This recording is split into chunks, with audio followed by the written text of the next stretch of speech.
Bismillah, assalamualaikum warahmatullahi wabarakatuh. Innal hamdalillah nahmaduhu wa nasta'inuhu wa nastaghfiruhu wa na'udzu billahi min shururi anfusina wa sayyiati a'malina. May yahdihillahu fala mudilla lahu wa may yudlil fala hadiya lahu. Asyhadu an la ilaha illallah wahdahu la syarika lahu wa asyhadu anna Muhammadan 'abduhu wa rasuluhu salawatullahi wa salamuhu alaihi thumma amma ba'du. Jemaah sekalian rahimani wa iyyakum jami'an, walhamdulillah kembali kita dengan izin Allah Subhanahu wa taala berada di majlis ilmu yang mulia, dan ilmu sebagaimana kita ketahui mempunyai begitu banyak keutamaan sebagaimana yang dijelaskan oleh Allah Subhanahu wa taala dan Rasulullah sallallahu alaihi wasallam. Al-Imam Al-Bukhari di dalam sahihnya beliau membawa satu bab al-ilmu qabla al-qawli wal amal wal ilmu yasbiqul amal, bahwa ilmu itu didahulukan sebelum amal, dan ilmu wajib diketahui sebelum seseorang akan melakukan satu amalan. Demikian juga di dalam dakwah. Oleh karena itulah Khalifah Harun al-Rashid beliau menyatakan bahwa wajib atas seseorang yang melakukan perbaikan dan juga dakwah untuk menguasai ilmu sebelumnya, supaya yang dia perbaiki lebih banyak daripada yang dia rusak. Ini menunjukkan bahwa seseorang sebelum berdakwah dia wajib untuk mengetahui ilmu, sebab jikalau tanpa ilmu yang dia niatkan perbaikan, justru yang terjadi adalah kerusakan. Dan diriwayatkan juga daripada Al-Imam Abu Hanifah Ats-Tsauri dan Al-Imam Asy-Syafi'i bahwa ketiganya berpendapat menuntut ilmu adalah ibadah yang paling mulia sesudah ibadah fardu. Maka tidak ada selain ibadah fardu daripada ibadah sunnah yang paling mulia melainkan menuntut ilmu. Dan diriwayatkan daripada Al-Imam Ahmad bin Hanbal, an-nasu ahwadhu ilal ilm, manusia lebih berhajat kepada ilmu melebihi hajat mereka kepada makanan dan minuman. Kembali jemaah rahmat Allah Subhanahu wa taala, kita lanjutkan pembahasan kitab Zadul Ma'ad fi Hadi Khairil Ibad yang ditulis oleh Al-Imam Ibnul Qayyim rahimahullahu taala. Pembahasan kita sedikit ke belakang sebab kemarin kayaknya terlewatkan, yaitu tentang faslun fi hadihi fil isti'dzan. Pasal pembahasan bagaimana petunjuk Rasulullah SAW ketika bertamu dan meminta izin. Sebagaimana yang telah kita sebutkan bahwa petunjuk Rasulullah SAW itu meliputi semua aspek kehidupan. Tidaklah ada hal dalam kehidupan kecuali ada petunjuk Rasulullah SAW. Dan petunjuk yang beliau berikan adalah petunjuk yang terbaik daripada berbagai macam petunjuk atau aturan yang ada di kehidupan manusia. Wajiblah atas setiap muslim untuk mengetahui dan berusaha mengamalkannya. Al-Imam Ibnu Qayyim menyatakan sahha anhu sallallahu alaihi wasallam annahu qala, telah sahih daripada Rasulullah SAW sebagaimana diriwayatkan oleh Al-Imam Al-Bukhari dan Muslim daripada hadis Abu Sa'id Al-Khudri, al-isti'dzanu thalathun, meminta izin itu diwajibkan 3 kali. Wa idza udzina laka wa illa farji', kalau kalian yang meminta izin bertamu, berkunjung diizinkan, maka itulah bagian kalian. Dan jikalau tidak ada izin, tidak ada respon dan jawaban, farji', maka pulanglah. Di dalam hadis ini Rasulullah sallallahu alaihi wasallam menyatakan, dan ini tentu saja selain hal yang sifatnya undangan, jikalau seseorang telah mengucapkan salam dan izin sebanyak 3 kali, tidak ada jawaban dari pemilik rumah, maka pilihannya adalah yang bertamu dan berkunjung tadi pulang. Walaupun dia mengetahui pemilik rumah sedang ada di rumahnya. Ya, tentu saja salah sebagian praktek sebagian orang ketika dia mengetahui ini ada orangnya. 3 kali enggak dijawab, keempat kali karena meyakini pasti ada. Dan ini juga menunjukkan bahwa pemilik rumah boleh tidak menjawab dan menerima tamu. Ya, boleh dia mengabaikan jikalau ada satu yang menghalangi, atau memberatkan dia untuk tidak merespon, tidak menjawab dan tidak menerima tamu. Wa sahha anhu, dan telah sahih daripada Rasulullah SAW, innama ju'ilal isti'dzanu min ajlil basari. Di dalam hadis yang diriwayatkan oleh Al-Imam Al-Bukhari dan Muslim daripada hadis Sahal bin Sa'ad As-Sa'idi, hanya saja dijadikan syariat izin itu untuk menjaga pandangan, untuk menjaga pandangan. Sebagaimana kita ketahui bahwa rumah di zaman dulu itu sangat sederhana, dan juga jikalau seseorang bertamu tanpa izin langsung masuk, mungkin saja melihat hal-hal yang tidak diinginkan, dan yang demikian tidak diperkenankan oleh pemilik rumah. Jadi syariat izin itu adalah untuk melindungi pemilik rumah supaya tamu tidak melihat hal-hal yang tidak diperkenankan atau tidak diinginkan. Wa sahha anhu annahu arada an yakfa 'aina alladhi nadhara ilayhi min hujratihi wa qala innama ju'ila al-isti'dzanu min ajlil basar. Karena itulah tidak boleh mengintip atau tidak boleh berusaha mencuri pandangan ke dalam rumah orang yang akan dikunjungi. Kalau bahasa kita mungkin celinguk, ini mana ini? Ya, berusaha melihat ke dalam dari celah yang ada, maka yang demikian tabu dan tidak boleh di dalam Islam. Rasulullah SAW menyatakan innama ju'ilal isti'dzanu min ajlil basar, hanya saja wajibnya syariat minta izin, salam, izin dulu sebanyak 3 kali, itu supaya terjaganya pandangan orang yang berkunjung dan bertamu tadi, dan terjaganya kehormatan rumah pemilik rumah. Naam. Wa sahha anhu annahu qala law anna imra'an ittala 'alayka bighairi idnin fahadzabtahu bihasatin fa faqata 'ainahu lam yakun 'alayka junahun. Di dalam hadis yang juga diriwayatkan oleh Al-Imam Al-Bukhari dan Muslim dari Abu Hurairah, kalau ada seseorang yang berkunjung ke rumah engkau kemudian tidak minta izin, ya.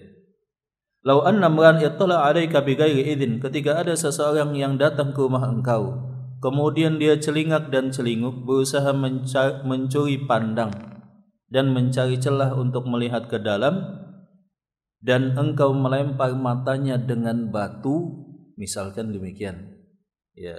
Dan ini lazim terjadi di zaman dulu, kalau ada yang celinguk dilempar dengan batu. Fa faqata 'ainah, kemudian sang tamu tadi buta matanya. Lam yakun 'alaika junahun, tidak ada dosa atas engkau.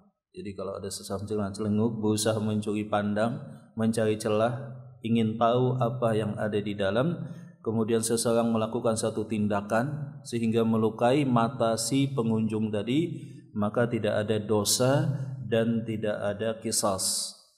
Tidak ada qisas dan juga tidak ada diyat, tidak ada ganti dan tidak ada qisas. Dan demikian dibolehkan kesalahan ditanggung oleh si yang mencuri pandang tadi.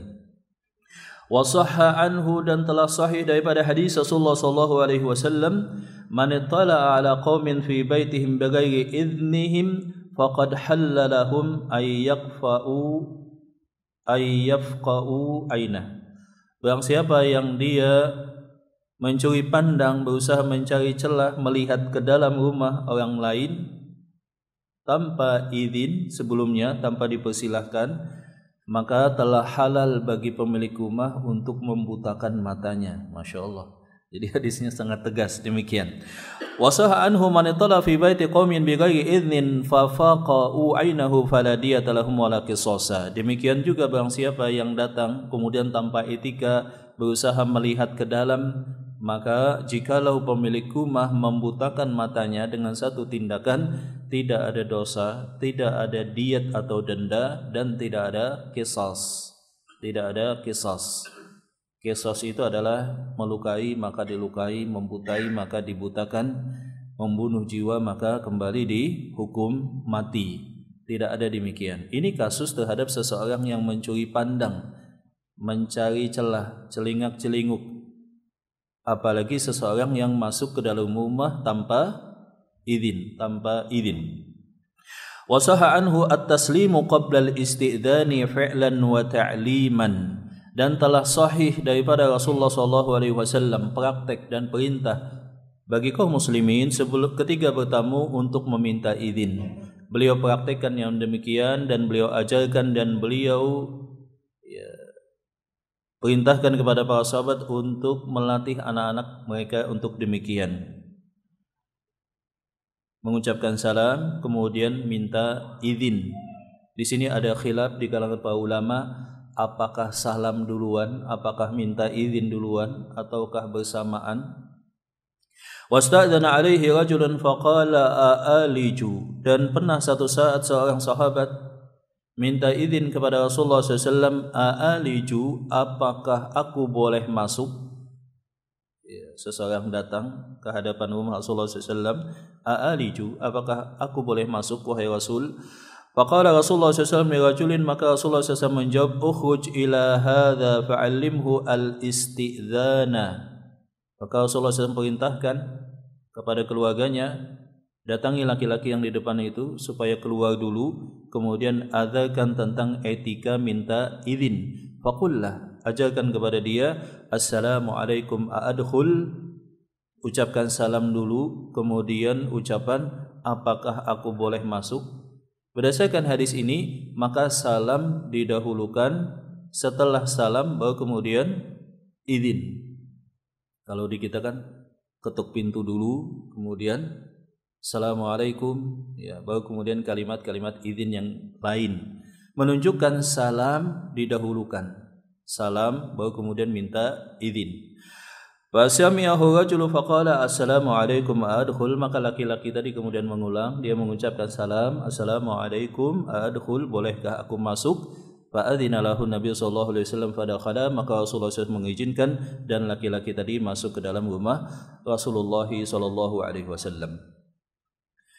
Kemudian beliau menyebutkan riwayat ketika Umar bin Khattab datang kepada Rasulullah SAW, walamma sta'dzana alaihi Umar wa huwa fi mashrubatihi mu'liyan min nisa'i, dan ketika Umar bin Khattab masuk ke tempat di mana Rasulullah SAW mengasingkan diri dari istri-istri beliau, ya, pernah Rasulullah SAW memberikan penekanan etika kepada istri-istri beliau sehingga beliau tidak tinggal di rumah, tinggal di satu tempat. Dan Umar saat itu datang kepada Rasulullah SAW ingin bertanya apakah yang sedang terjadi. Maka Umar bin Khattab mengucapkan, assalamualaikum ya Rasulullah, assalamualaikum ayadkhulu Umaru, assalamualaikum wahai Rasulullah, ini adalah Umar bin Khattab, bolehkah aku masuk? Bolehkah aku masuk? Wa qad taqaddama qawluhu li Kildah, ini bisa dibaca li Kaladah, bisa juga dibaca li Kildah ibni Hanbal, lamma dakhala alaihi wa lam yusallim irji' faqul assalamualaikum adkhul. Dan riwayatkan daripada Kildah atau Kaladah bin Hanbal, ketika dia bertamu, kemudian Rasulullah SAW katakan balik dulu, ucapkan salam, kemudian ucapkan a'adkhulu, bolehkah aku masuk? Bolehkah aku masuk?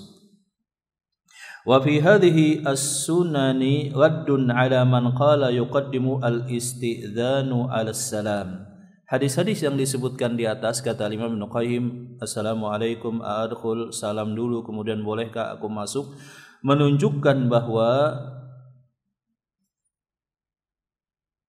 salam didahulukan sebelum minta izin.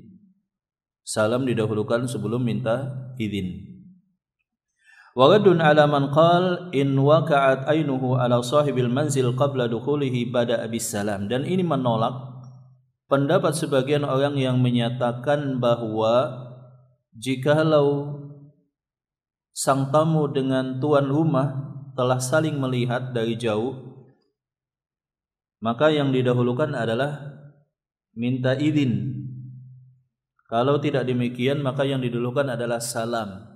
Yang lebih kuat, kata Imam Ibnu Qayyim, adalah salam dulu 3 kali, kemudian kalimat minta izin. Salam dulu, kemudian kalimat minta izin. Kalau kita kan biasanya tok tok tok tok, assalamualaikum, ya, kemudian ditambah kalimat yang lain, ada orangkah di dalam, bolehkah aku masuk, ketuk lagi, dan itu 3 kali. Tapi ngetoknya nggak boleh kencang. Sebagian orang kan ngetoknya kencang. Ya, maka di zaman Rasulullah SAW para sahabat menyatakan tidaklah pintu rumah Rasulullah SAW diketuk kecuali dengan kuku. Kalau kita kan ngetoknya sebagian orang duk duk duk, ya. Yang tidur di dalam sampai kaget, wah siapa ini?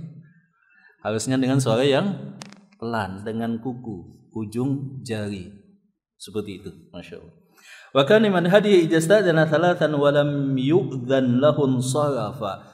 Tanpa ada alasan dan pembenar apapun, ketika 3 kali salam dan izin diabaikan, pilihan satu-satunya hanya pulang. Sebagian orang kan maksa. Ada di dalam tadi saya lihat, gitu ya.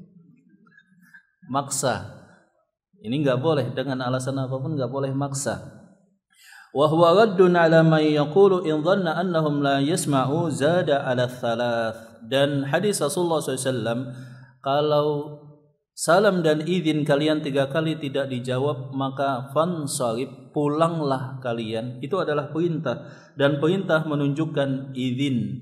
Dan ini adalah bantahan atas seseorang yang menyatakan bahwa aku mengetahui ada orang di dalamnya. Setelah 3 tambah 4. Atau dia menyatakan jangan-jangan belum mendengar di dalam, habis itu tambah kencang, teriak lagi dia ngucapin salam. Wa radun 'ala man qala yu'iduhu bilabdin akhar wal qawlani mukhalifani lisunnah. Dan anggapan-anggapan yang demikian yang membolehkan lebih daripada 3, maka itu adalah anggapan yang menyelisihi sunnah. Batas maksimalnya adalah 3. Kadang-kadang kan ada alasan, oh ini penting, oh misalkan ada orang di dalam, oh dia belum mendengar, saya harus lebih mengencangkan. Maka yang demikian tidak sesuai dengan sunnah. Cukup dibatasi dengan jumlah bilangan hanya 3 kali saja. Faslun wa min hadihi annal musta'dzina idza qila lahu man anta. Ketiga, orang yang di dalam merespon dan bertanya, siapa di depan? Yaqulu fulan ibni fulanin. Maka sang tamu atau yang mengunjungi wajib menyebutkan namanya. Siapa di depan? Enggak boleh dijawab dengan saya atau ana. Dia sebutkan namanya, fulan bin fulan. Au yadhku kunyatahu au laqabahu, atau dia menyebutkan kunyahnya Abu Fulan atau biasa panggilan dia. Wala yaqulu ana, dan tidak boleh dia berkata saya, ini saya. Kama qala Jibril lil malaikati lamma stabtaha babas samai fasa'aluhu man. Demikianlah yang diajarkan Jibril ketika minta izin untuk naik ke langit berikutnya. Ketika minta izin di pintu langit, fasa'aluhu, para malaikat yang menjaga pintu langit bertanya, siapakah? Maka Jibril menyatakan Jibrilu, ini adalah malaikat Jibril. Demikian juga yang diperhatikan oleh Rasulullah SAW. Jadi disebutkan namanya. Wa kadzalika fi sahihaini lamma jalasa Nabi sallallahu alaihi wasallam fil bustani wa jaa Abu Bakr fasta'dana faqala man. Pernah juga Rasulullah SAW di dalam kebun zaman dulu ada pintunya begitu ya. Pohon yang rapat, kemudian ada pintu di depan atau ada palangnya. Maka Abu Bakar radhiyallahu taala minta izin. Dijawab oleh Rasulullah SAW, man, siapakah di depan? Qala Abu Bakrin, ini adalah Abu Bakar. Kemudian datang Umar, kemudian datang Uthman, semuanya menyebutkan namanya. Semuanya menyebutkan namanya. Jadi pemilik rumah berhak nanya siapa di depan. Kemudian ketika dia tahu, dia memutuskan apakah menerima tamu atau tidak. Walaupun kan jelas ketahuan ada orang di dalam, kemudian merespon waalaikumsalam, siapa di depan.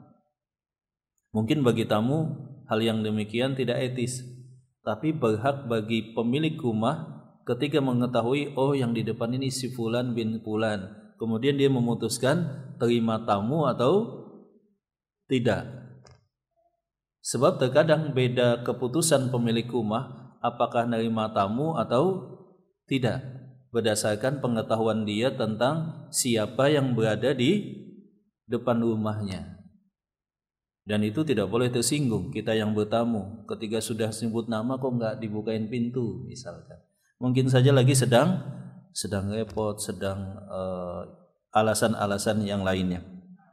Wa fi sahihaini an Jabir ataitu Nabi sallallahu alaihi wasallam pada qaqtul bab faqala man dha. Dari Jabir bin Abdullah di hadis riwayat Bukhari Muslim, ketika Jabir bin Abdullah datang dan bertamu, maka Rasulullah SAW bertanya, man dha, siapa di depan pintu? Faqultu, maka aku menjawab, ana, ini saya wahai Rasul. Maka Rasulullah SAW menyatakan, ana, saya. Faka'annahu karihaha. Rasulullah SAW membenci yang demikian. Maksudnya tidak boleh seseorang ketika ditanya siapa di depan, kemudian dia menjawab ini saya. Dia wajib untuk mengucapkan dan menyebutkan namanya. Walamma stadzanat Ummu Hani qala laha man hadhi, qalat Ummu Hani. Demikian juga ketika momentum ada tamu yang lain, contohnya Ummu Hani dan yang semacamnya. Demikian juga Abu Dzar Al-Ghifari radhiyallahu taala anhu. Naam. Jadi demikian.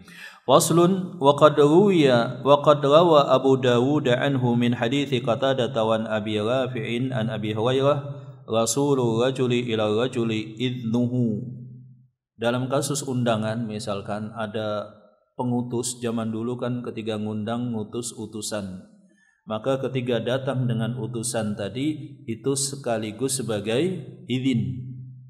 Dan dalam konteks kekinian ketika kasus undangan apapun itu, pernikahan, akikahan atau undangan yang lain-lainnya, maka otomatis itu adalah izin. Wa fi lafdhin idza du'iya ahadukum ila ta'amin thumma jama'a rasuli fa inna dzalika lahu idznin.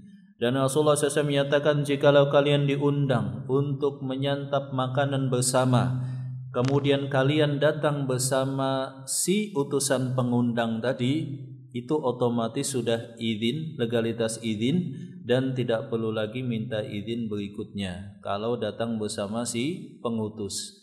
Zaman sekarang mungkin tidak pakai pengutus lagi, pakai undangan, maka itu sudah menjadi hukum yang sama. Dan di dalam hal ini terjadi perbedaan pendapat di kalangan para ulama dalam konteks dulu. Ada yang menyatakan jikalau dia datang bersama utusan tadi ke rumah yang mengundang itu adalah izin. Ada yang berpendapat kalau tidak bersama pengundang berarti dia harus minta izin kembali. Ada yang menyatakan jikalau respon menerima dan mengetahui undangan langsung itu berarti tidak perlu izin. Jikalau ada jeda waktu yang lama telat, maka butuh izin kembali. Sebagaimana yang demikian diriwayatkan oleh Al-Imam Al-Bukhari ketika kasus Abu Hurairah radhiyallahu taala anhu diundang oleh Rasulullah sallallahu alaihi wasallam. Ya, kemudian beliau juga mengajak ahlu suffah. Ini menunjukkan bahwa jikalau kita membawa teman untuk datang ke satu undangan, maka teman tadi wajib diminta atau minta izin. Kita misalkan diundang, kita tidak perlu izin lagi untuk datang. Tapi teman kita yang kita ajak itu kan tidak diundang. Maka ketika datang, kita nyatakan, ini teman saya ikut, diizinkan enggak? Kata tuan rumahnya, enggak, saya enggak menerima tamu lagi, makanannya pas gitu ya. Bawa tamunya serombongan misalkan, kaget pemilik rumah, mohon maaf saya enggak bisa, ya pulang, seperti itu. Tapi kalau diizinkan maka masuk. Dan yang demikian jikalau seseorang diundang dan dia mengajak yang lain, dia harus memperhitungkan. Yang diajak 1 dan 2 masih mending. Tapi kalau diajak satu kampung, wah, itu pemilik rumahnya bisa kaget dan ketakutan. Nah, faslun wa amal isti'dzanu alladhi amara bihil mamalik wa man lam yablughul huluma fil awati thalath. Kemudian ada pembahasan yang lain bahwa di rumah itu juga harus saling izin.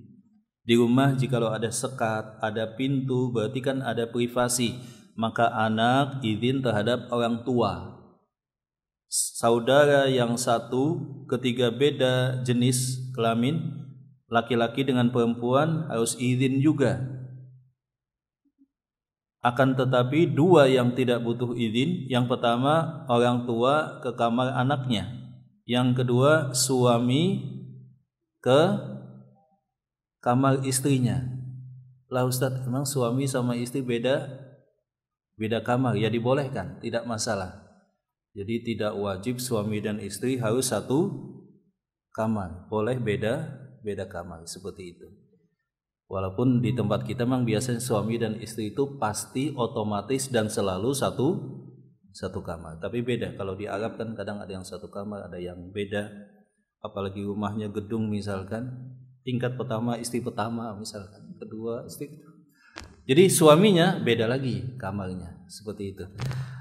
Nah, jadi seorang suami kapanpun boleh masuk ke kamar istrinya. Tapi istri kalau beda kamar dengan suaminya, minta izin masuk ke kamar si suami. Anak kapanpun boleh, orang tua kapanpun boleh masuk ke kamar anaknya. Tapi anak wajib izin juga, salam ketika masuk ke kamar orang tuanya, ibu atau ayahnya. Demikian juga saudara laki-laki dengan saudara perempuan itu harus izin. Itu harus izin ketika masuk ke ruangan atau ke kamar anak perempuan.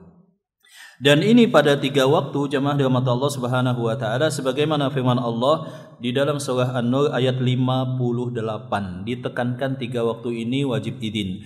Ya ayyuhalladzina amanu liyasta'dzinukumul ladzina malakat aymanukum. Wahai orang yang beriman, ya wajib untuk minta izin budak-budak kalian, kemudian anak kalian.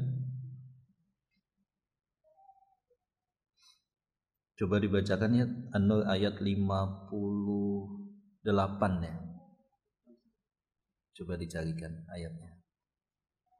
Di sini tidak disebutkan lengkapnya.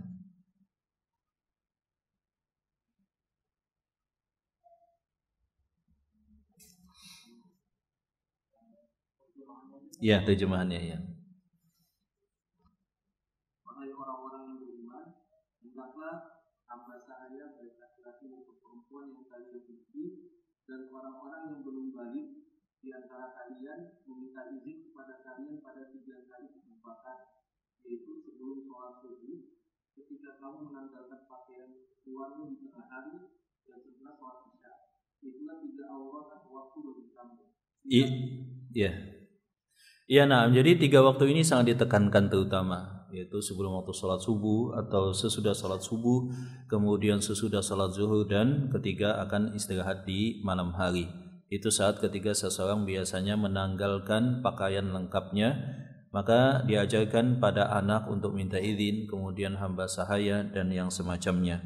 Wallahu ta'ala alam bisawab. Kemudian jemaah dirahmati Allah Subhanahu wa taala, kita sebutkan mungkin lengkap bagaimana sih ketentuan di dalam Islam tentang adab bertamu. Tentang adab bertamu saya mengambil faedah pada satu tulisan. Jadi yang dimaksud dengan izin itu adalah talabul in bidukhul limahalli la yamlikuhu al-musta'dzin. Yang dimaksud dengan izin itu adalah minta izin ke satu tempat atau rumah yang pemiliknya bukan orang yang bertamu tadi. Menjadi pengecualian kalau itu rumah kita, ya tentu saja tidak perlu izin.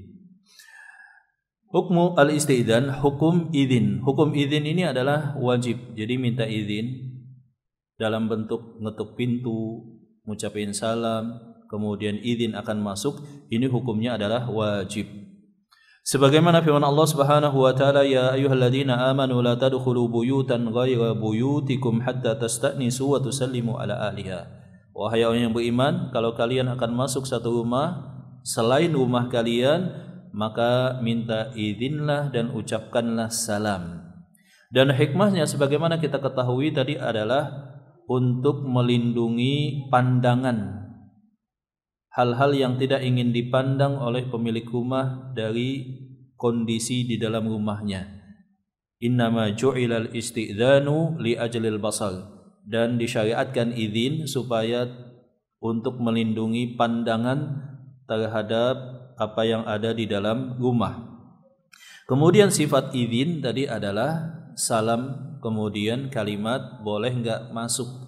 Salam kemudian izin, assalamualaikum a'adkhul, atau ketuk pintu assalamu a'adkhul, dan itu diucapkan 3 kali. Yang berikutnya poinnya adalah di manakah posisi orang yang minta izin? Posisi orang yang minta izin dari pintu utama rumah adalah menghadap ke samping atau membelakangi, dilihat dari sudut pintu. Jadi tok tok tok, Assalamualaikum, kemudian membelakangi pintu, diam dulu. Habis itu salam lagi, belakangi lagi atau ke samping kiri dan kanan. Badannya tidak menghadap ke dalam. Badannya tidak menghadap ke dalam. Kemudian jikalau pemilik rumah bertanya siapakah di depan, maka wajib atas orang yang berkunjung untuk menyebutkan namanya. Tadi telah kita sebutkan hadisnya dalam hadis Jabir bin Abdullah ketika dijawab, "Ini saya wahai Rasul." Kata Rasulullah SAW, saya. Ucapkan nama, sebutkan nama. Kemudian yang berikutnya, izin disyariatkan hanya 3 kali. Kalau tidak diizinkan, maka tidak ada pilihan lain kecuali pulang dan tidak boleh memaksa. Tidak boleh memaksa. Sebab biasanya salam yang pertama itu pemberitahuan. Izin yang pertama dan salam pertama. Salam yang kedua mungkin saja pemilik rumah lagi nimbang. Oh, ini diterima atau tidak. Salam yang ketiga siap-siap untuk bukakan pintu. Dan itu harusnya ada jeda. Sebagian orang kan tok tok tok Assalamualaikum, tok tok tok Assalamualaikum. Harusnya ada jeda. Jadi tok tok tok Assalamualaikum, diam dulu. Sebab kan yang di dalam mungkin siap-siap berpakaian atau ada yang dirapikan atau dia lagi menimbang saya bukakan pintu atau tidak, seperti itu. Biasanya yang nggak sabaran itu kalau COD gitu Pak ya. Itu kayak sebab dia sedang ngejar target, ya kan? Tok tok tok tok, masya Allah. Kadang-kadang yang tidur pun sampai loncat kaget. Jadi memang COD juga belajar juga etika, cara ngetuk. Jangan sampai karena dia terburu-buru waktu, pengen cepat-cepat, ya dia lepas daripada etika. Dan yang selanjutnya jemaah dirahmati Allah Subhanahu wa taala menunjukkan bahwa pihak pemilik rumah itu berhak memilih menerima tamu atau tidak. Menerima tamu atau tidak, dan dia boleh tidak mengucapkan salam, menjawab salam secara kencang dan menjawab salam secara pelan. Boleh yang demikian khusus ketika ada tamu. Kemudian yang selanjutnya, jikalau seorang tamu menjawab, maka pihak yang menjawab salamnya lebih lengkap, dan ini telah kita ketahui. Berikutnya juga disunnahkan ketika memutuskan untuk menerima tamu untuk bersalaman, dan ini telah kita sebutkan hadisnya dalam hadis riwayat Abu Daud, maka dosa-dosa akan diampuni oleh Allah Subhanahu wa taala. Berikutnya etika minta izin ini juga diajarkan kepada anak-anak. Sebagaimana firman Allah Subhanahu wa taala, "Wa idza balagal atfalu minkumul huluma falyastadzinu." Dan ketika anak-anak kalian akan beranjak balik, izinkan mereka tentang etika minta izin, baik izin bertamu maupun izin ke kamar orang tuanya. Harus ada izin. Dan daripada Abdullah bin Umar diriwayatkan, "Kana idza balagha ba'du waladihi al-huluma lam yadkhul alaihi illa biiznin." Demikian juga para sahabat, diantaranya Abdullah bin Umar, ketika anaknya sudah mulai beranjak balik, maka Ibnu Umar menekankan gak boleh memasuk ke kamar orang tua kecuali dengan izin.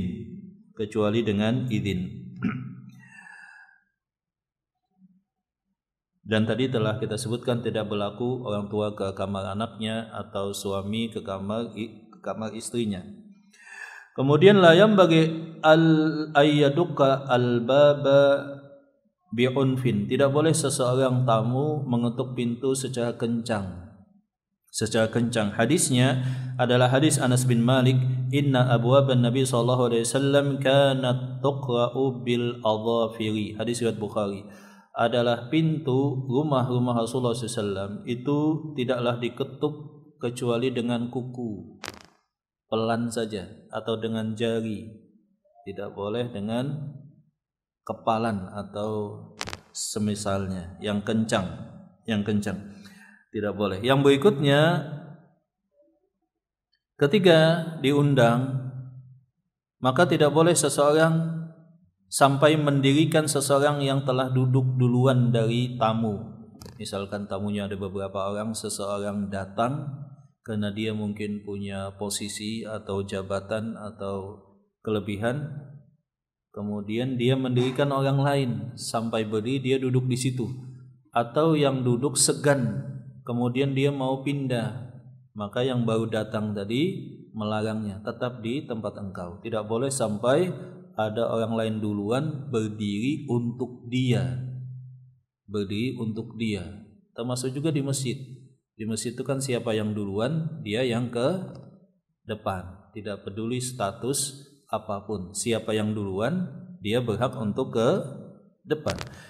Yang berikutnya adalah tidak boleh seseorang dia menyenangi orang lain menyambut dengan cara berdiri. Di dalam Islam tidak boleh ketika datang seseorang yang telah ngumpul duluan kemudian menghormati dengan cara berdiri. Yang demikian dilarang oleh Rasulullah SAW, dan ini pernah diperhatikan oleh Rasulullah ketika Rasulullah SAW datang kepada para sahabat yang sedang duduk kemudian sontak berdiri menghormati Rasulullah SAW. Rasulullah SAW menyatakan, makanakum, tetap duduk. Jadi tidak boleh penghormatan yang berlebihan, kecuali khusus pemilik rumah terhadap tamunya. Misalkan sedang makan-makan, kemudian ada tamu datang, yang berdiri cukup hanya si pemilik rumah saja. Yang sedang makan, sedang bertamu, tetap duduk. Kemudian tidak boleh juga al-inhina. Al-inhina itu mendekati posisi ruku, menghormati sambil nunduk. Yang demikian juga tidak diperbolehkan. Dan seseorang juga tidak boleh duduk di antara dua laki-laki ketika ada sekumpulan tamu, kecuali dengan izin keduanya. Di tengah, di sela dua orang, maka yang demikian tidak diperbolehkan. Dan di dalam Islam ditekankan untuk menghormati tamu, dan tamu itu ada dua jenis jamaah. Ada tamu mukim, ada tamu yang sedang berkunjung ke tempat kita, safar. Nah, orang yang safar, maka kita kalau menerima itu batasnya adalah yang wajib sampai 3 hari. Setelah 3 hari kita boleh menyatakan hanya sampai 3 hari. Ya, seperti itu. Adapun tamu yang safar, mukim, itu kan tidak untuk menginap. Yang menginap itu adalah tamu yang Yang di luar kota, seperti itu. Kemudian hendaklah ketika menerima tamu dan berbincang itu berkata dengan perkataan yang baik, perkataan-perkataan yang memasukkan kegembiraan pada kedua belah pihak, menjaga lisan, tidak ada namimah, tidak ada ghibah, sebab memang yang harus diperhatikan adalah ketika bertemu dengan teman, kemudian ada canda lepas, terkadang suasana mungkin saja banyak gibah di dalamnya atau hal-hal yang semacamnya, maka harus saling mengingatkan. Ketika ada yang menggibah, stop, ya ganti topik yang lain. Kemudian yang selanjutnya, bahwa hendaklah di dalam majlis tadi, ketika menerima tamu duduk atau bersama teman-teman atau saat santapan, hendaklah seseorang tidak lupa untuk berzikir kepada Allah Subhanahu wa taala dan mengucapkan salawat walaupun hanya 1 kali. Kemudian ketika selesai mengucapkan kafaratul majlis, dan khusus kafaratul majlis tadi diperselisihkan tentang hadisnya, apakah hasan ataukah lemah. Dan yang berikutnya adalah ketika pulang, ya tentu saja salam dan ucapkan doa kalau telah menyantap hidangan. Allahumma at'imman at'amani, ya Allah berikanlah makan terhadap orang yang telah memberikan hidangan. Waski man sakani, Allahumma gfir lahum warhamhum wa barik lahum fima razaqtahum, ya Allah ampunkan pemilik rumah, kemudian rahmatilah mereka dan berikanlah berkah pada harta mereka. Atau doa aftara indakumus shaimun, telah berbuka puasa di rumah kalian, orang yang berpuasa. Wassalamualaikumul malaikah, malaikat mendoakan kalian wahai pemilik rumah, dan wa akala ta'amukumul abrar, dan makan makanan kalian orang-orang yang soleh, orang-orang yang soleh. Demikian juga ketika akikah, ucapkan doa akikah. Ketika diundang nikah, ucapkan doa berkah kepada kedua mempelai. Ini mungkin yang kita bisa sampaikan daripada bab bertamu atau berkunjung ini jamaah. Alhamdulillahirrahmanirrahim. Selebihnya mungkin ada pertanyaan tentang bab dan etika berkunjung. Nah,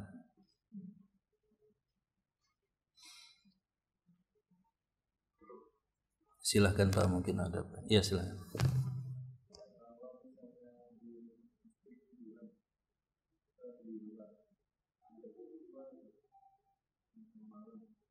Kalau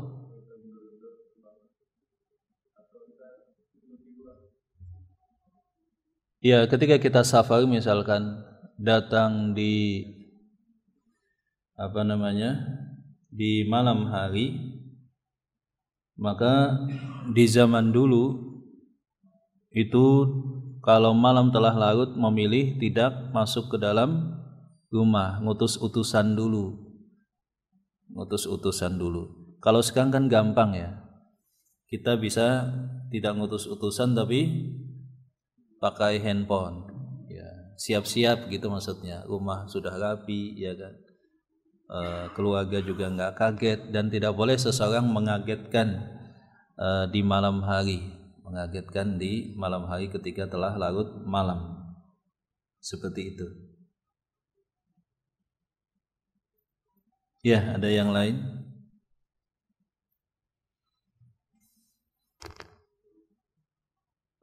Ya, ya Pak.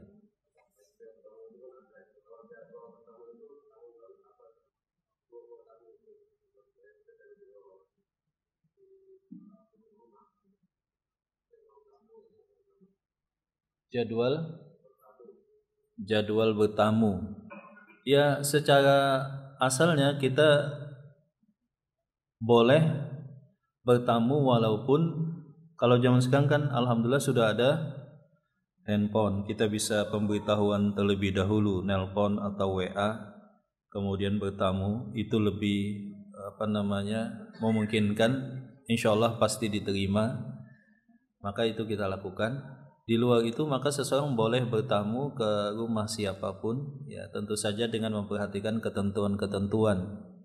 Misalkan tidak bertamu sebelum sholat subuh, tentu saja tadi, atau ketika siang habis sholat zuhur dan sesudah sholat isya. Kemudian dia di luar itu maka dia bisa bertamu kapanpun terhadap pemilik rumah siapapun, ya, baik ada hajat atau sekedar untuk merapatkan hubungan, seperti itu, saling mengunjungi, dan juga disunahkan saling hadiah menghadiahi. Adapun bertamu kapan saja boleh, ketika selain waktu yang memang telah disebutkan di dalam Al-Quran tadi. Kemudian boleh juga pemilik rumah nulis jadwal di depan rumahnya, tidak menerima tamu kecuali jam sekian misalnya. Itu juga bisa yang demikian.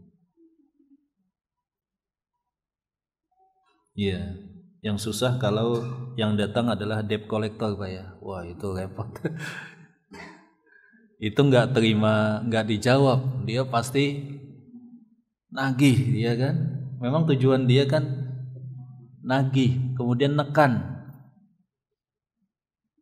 Maka itu profesi yang dalam Islam, orang yang tidak beretika biasanya adalah debt collector. Tapi dia juga punya alasan kalau kita tanya Pak ya. Kenapa Pak? Ya kalau saya izin janjian duluan pasti nggak ada. Iya, tapi ya tetap harus dengan cara yang santun. Kalau nagih dengan cara yang santun. Ustadz, kalau dengan cara santun nggak bisa Ustadz.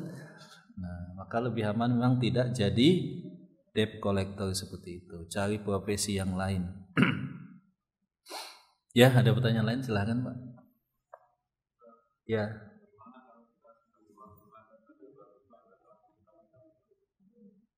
Ketika kita sholat, ya kita punya pilihan. Ya, apakah kita akan menerima tamu atau tidak? Ini yang pertama. Yang kedua, biasanya kan antara salam dan izin yang pertama ke berikutnya ada jeda. Kita bisa mempercepat sholat kita kalau memutuskan untuk menerima tamu. Kecuali di luar kondisi tersebut yang datang adalah keluarga, tidak masalah. Dan sholatnya juga depan pintu. Sebab rumah Rasulullah SAW kan kecil. Ketika Rasulullah SAW sedang sholat sunnah, Aisyah datang dan ngucapin salam, maka Rasulullah SAW dalam salatnya jalan sedikit, buka pintu, kemudian beliau mengisyaratkan dengan tangan dan tetap dalam salatnya. Tapi kalau tamunya orang lain, kita salat ya nggak usah dibuka dulu. Kalau kita memutuskan mau terima, ya salatnya yang agak dicepatkan. Sebab tadi etikanya antara salam satu ke salam berikutnya harusnya ada jeda. Harusnya ada jeda rentang waktu sedikit. Iya. Dan seorang wanita tidak boleh menerima tamu laki-laki seperti itu.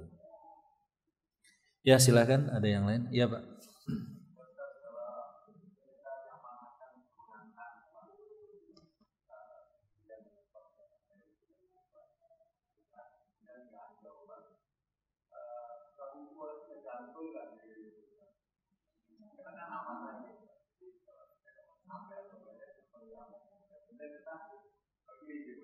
Iya, pas diambil orang gitu ya. Ya, kalau kita dapat amanah ngasih titipan misalkan, kita seperti biasa salam.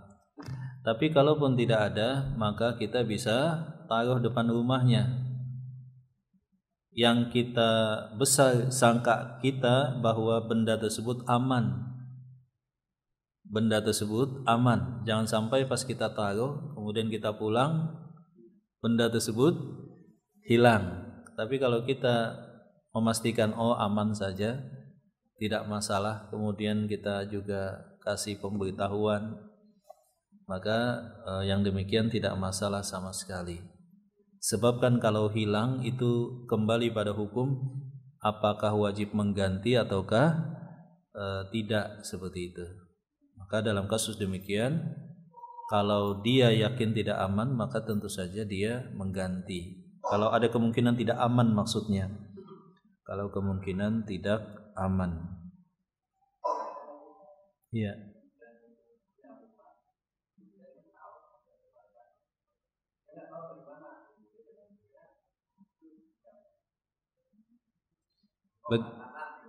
Makanan. Ya. Kalau makanan nggak diambil basi.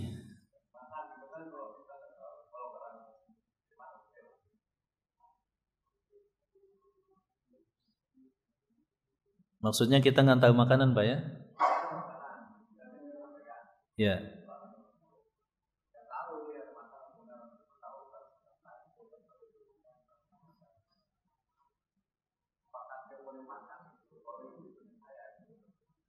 Iya, setelah diketuk kok nggak dijawab. Ini yang dititipkan makanan, kalau nggak dimakan juga basi. Iya. Intinya di dalam Islam memang segala hal yang ada risiko untuk terbuang sia-sia itu boleh diamankan. Pilihannya daripada terbuang basi, maka boleh dimakan. Tetapi itu juga harus dengan indikasi kuat. Ya. Harus dengan indikasi kuat. Kalau basi ya lebih baik dimakan dan itu dibolehkan. Naam.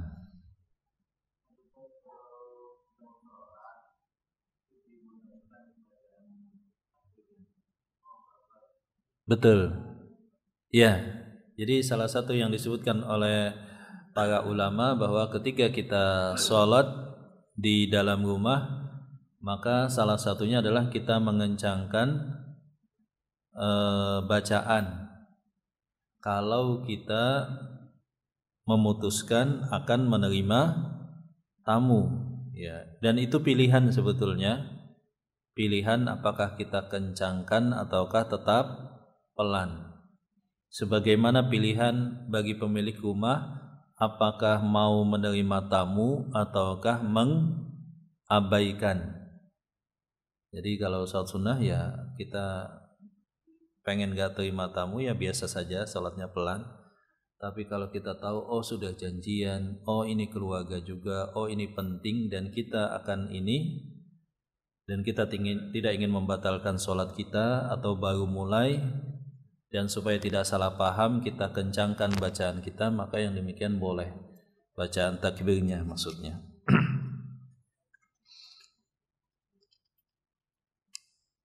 Ya, silakan, mungkin ada yang lain tentang bab bertamu ini atau yang lainnya. Ya. Makan, betul.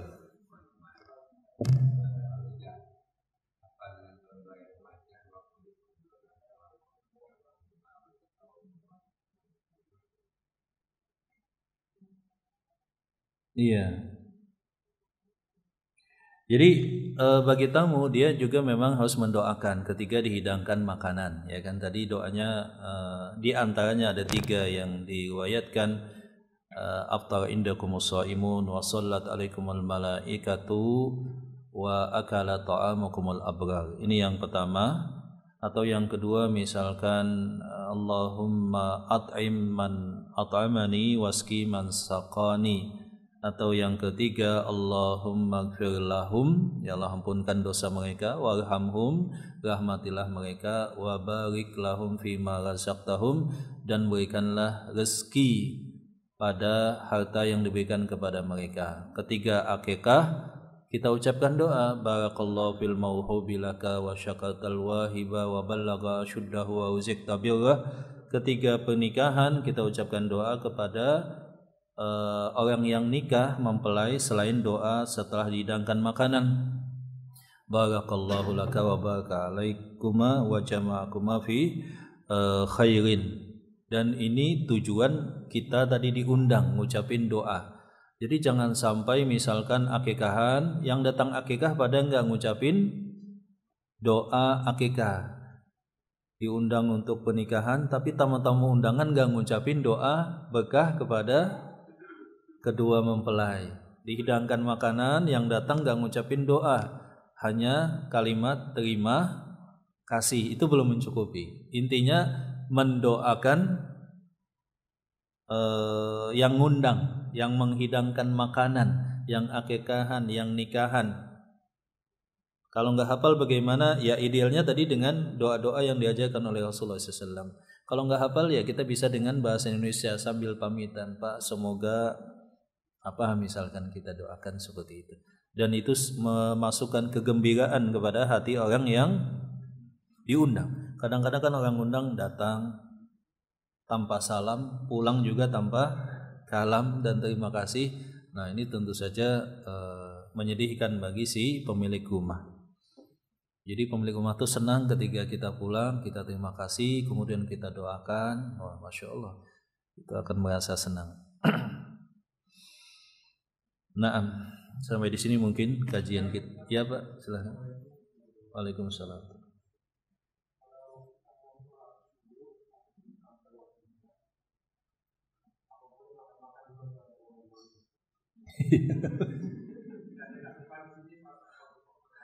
Iya betul. Jadi kan memang hadisnya ada 2 Pak.